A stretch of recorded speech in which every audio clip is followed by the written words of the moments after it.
Halo, selamat pagi, siang, malam. Perkenalkan, nama saya David Galvita, mahasiswa Ilmu Kelautan FPK 4 Angkatan 2020 dari kelas B dengan NPM Air 093. Di sini saya akan menjelaskan metode selanjutnya, yaitu metode Runge-Kutta untuk memenuhi kriteria tugas dari mata kuliah analisis numerik.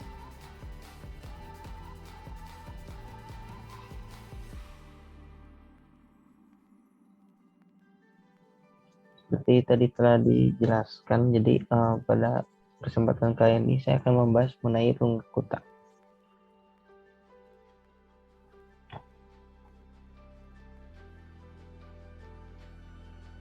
Nah, jadi Runge-Kutta ini merupakan metode penyelesaian masalah nilai awal persamaan diferensial dengan pendekatan secara iterasi numerik, sehingga sangat efisien jika penyelesaiannya juga banyak digunakan untuk di pemrograman komputer untuk saat-saat ini. Nah, metode Runge-Kutta ini juga merupakan suatu metode numerik yang digunakan untuk menyelesaikan persamaan diferensial biasa dengan ketelitian yang cukup tinggi. Metode ini sangat umum digunakan untuk menyelesaikan bentuk persamaan diferensial biasa, baik linear maupun non-linear dengan permasalahan kondisi awal. Nah, ini merupakan rumus dari Runge-Kutta tersebut. Jadi yang pertama itu YK ditambah 1 sama YK ditambah H. H ini di sini merupakan B min A per M. H dari F1 ditambah 2F2 ditambah 2F3 ditambah 2F ditambah F4 tutup kurung dibagi dengan jumlah di sini yaitu dibagi 6. Next. Nah, kan di set ini tuh ada F1, F2, F3 dan F4. Nah, F1, F2, F3 dan F4 itu bisa didapat dengan memasukkan rumus ini. Nah, F1 dimasukkan dengan F dari TK, YK. F2 dari F dalam kurung TK ditambah H per 2, YK ditambah H per 2 F1 tutup kurung. Gitu, F3 juga sama dengan hanya per 2. Tapi khusus di yang F4 tidak pakai H per 2, tapi jadi TK ditambah H, YK ditambah H, F3. Nggak perlu dibagi 2 lagi untuk yang di F4. Dan penting diingat. Dan untuk TK-nya juga ada rumusannya lagi, TK per 1 sama TK ditambah H. H-nya itu yang tadi B min A per M. Next mungkin ke contoh soal. Nah, contoh soal ini misal ada persamaan yaitu DY dalam kurung T per DT sama YT. Nah, di sini ada soal A sama dengan 0, B sama dengan 6, Y 0-nya 10, dan M sama dengan 3. Dan diminta untuk mencari K. Karena di sini karena didapat dulu nih H. Nah, H-nya itu B min A per M, B-nya itu 6, A-nya itu 0, dan kan didapatlah hanya 2. Nah, K-nya itu bagaimana? K-nya itu didapat dari M min 1. Kalau tadi disebut M-nya 3, dikurangi 1, maka 2. Maka dilakukan 2. K-nya itu ada 2, yaitu K0 dan K1. Jadi yang pertama kita kerjakan dulu di sisi sebelah kiri untuk K sama dengan 0. Kita cari dulu T1 nya. T1 itu T0 ditambah H, maka jadi 2. Itu untuk mencari T. Untuk F1 sama seperti rumusan tadi di awal, tinggal dimasukin aja T0, Y0. Tadi Y0 nya diketahui 10, jadi tinggal masukin aja F 0,10 sama 10.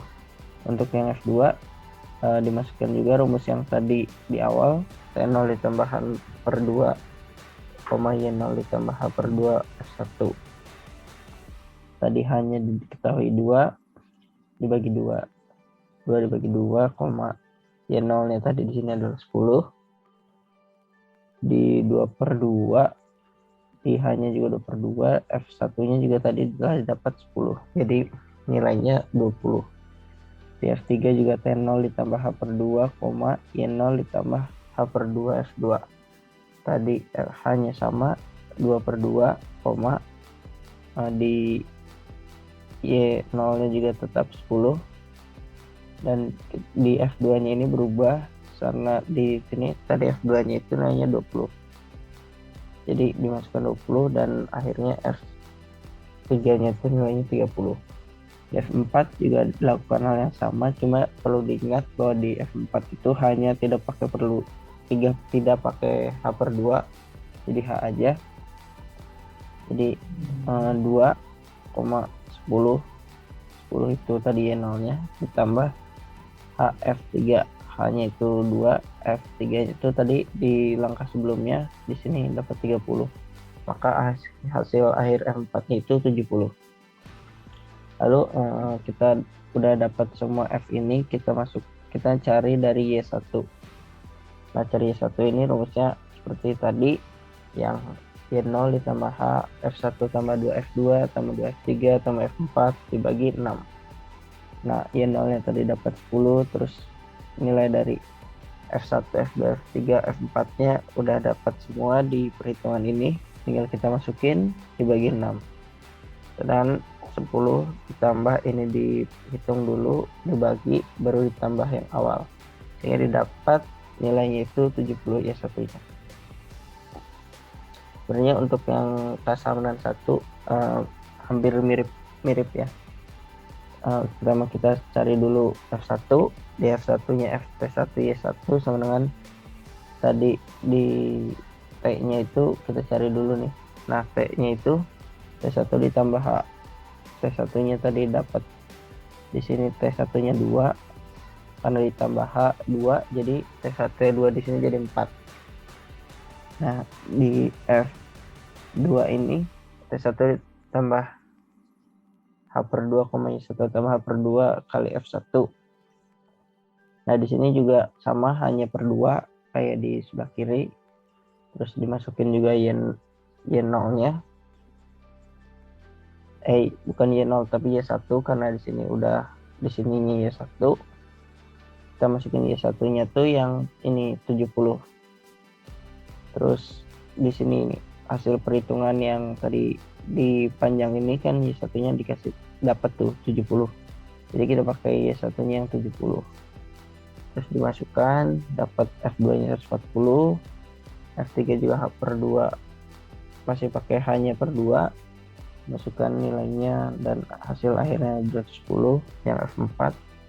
Jangan lupa H nya nggak pakai per 2, terus dimasukkan HF3 nya berapa tadi di langkah sebelumnya, terus Y1 nya berapa, terus dihitung, maka dapat 490. Terus selanjutnya untuk menghitung cari Y2 nya. Nah, di Y2 ini kita masukinnya sama kayak yang di Y1.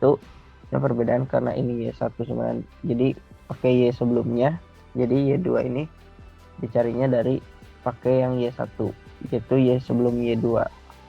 Nah, carinya sama langkahnya F1 tambah 2 F2 tambah 2 F3 tambah F4. Kita masukin angkanya, terus dibagi 6, lakukan perhitungan dulu yang di dalam kurung, terus dibagi 3, lalu baru ditambah 70. Dan hasil akhirnya itu 490.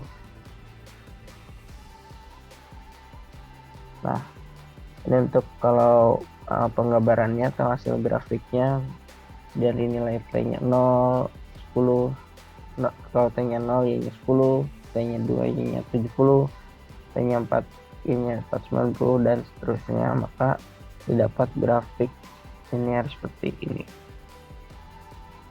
Dan kalau dapat dilihat juga, kalau perhitungan dari metode Runge-Kutta ini lebih ribet dan lebih panjang. Kita harus cari dulu F1, F2, F3, F4, baru kita dapat nilai Y. Nah, memang metode Runge-Kutta ini lebih ribet, lebih panjang daripada metode Euler. Tapi metode Runge-Kutta ini punya kelebihan. Metode Runge-Kutta ini lebihnya memiliki ketelitian yang lebih tinggi jika dibandingkan dengan metode Euler, sehingga metode Runge-Kutta ini lebih baik untuk digunakan untuk ketika mengolah data. Ya mungkin sekian presentasi materi mengenai Runge dari saya. Mohon maaf bila ada salah-salah kata atau ada yang kurang berkenan. Semoga bermanfaat. Terima kasih.